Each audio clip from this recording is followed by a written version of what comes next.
For instance, we can take shamanism, for example. Shamanism is commonly known as a spiritual practice centered on a shaman, a type of ritual specialist who enters altered states of consciousness, such as trance, to interact with the spirit world for healing, divination, and guidance, acting as a bridge between physical and spiritual realms for the community, using techniques like drumming, chanting, and music, or dancing. But the thing is that when we see this concept and we take it back to its roots, known as animism, that would be the proto-religion, if you can say so. That would be this. Let's say this is not religion as we know, but that would be the first thing we can call religion, in the sense that in this type of belief, everything was sacred. That is, every aspect of reality would be sacred. And when we look at this type of understanding, we can see, for example, how we lost contact with those roots. Let's see. The thing is that if we see how this type of thing happens today, I mean, how religion acts today and what religion is based on, we see a complete change if we look at this first type of religion, that would be the animism, where everything is sacred. Because in religion nowadays, there are some things that are sacred, and others are not. There is this large movement of separation in religion as we know it today. And back at the beginning, we see the complete opposite, the unification of everything. And I'm talking about that because each and every individual holds in its DNA, for example, shamanism.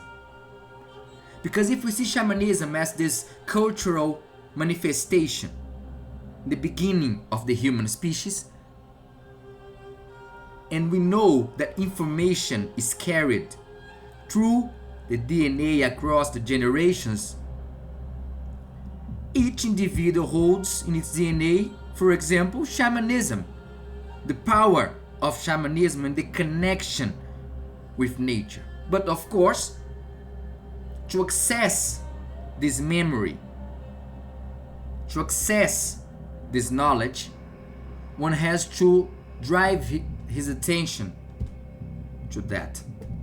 And that's what I wanted to go now, because when we see this alteration of consciousness, in the search of altered states of consciousness, at first the individual must let go of beliefs, of definitions.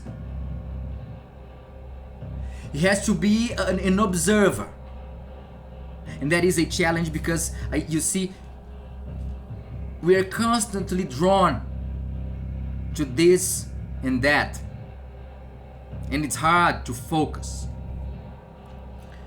But when we embrace practices that change our consciousness, when I mean change, they drive your consciousness to states in which you can see things more clearly, where you can act more clearly. Drive your attention to a place where you can flow with existence. Of course, it's hard to maintain it, but that's one of the challenges, I think, of being human, to find those states and go in the pursuit of them. But remember, to get into those states, you would have to achieve non-action, wu wei, a state where the doer vanishes into the deed. And the thing is that, what I mean is that we are all shamans. We are all in the forest.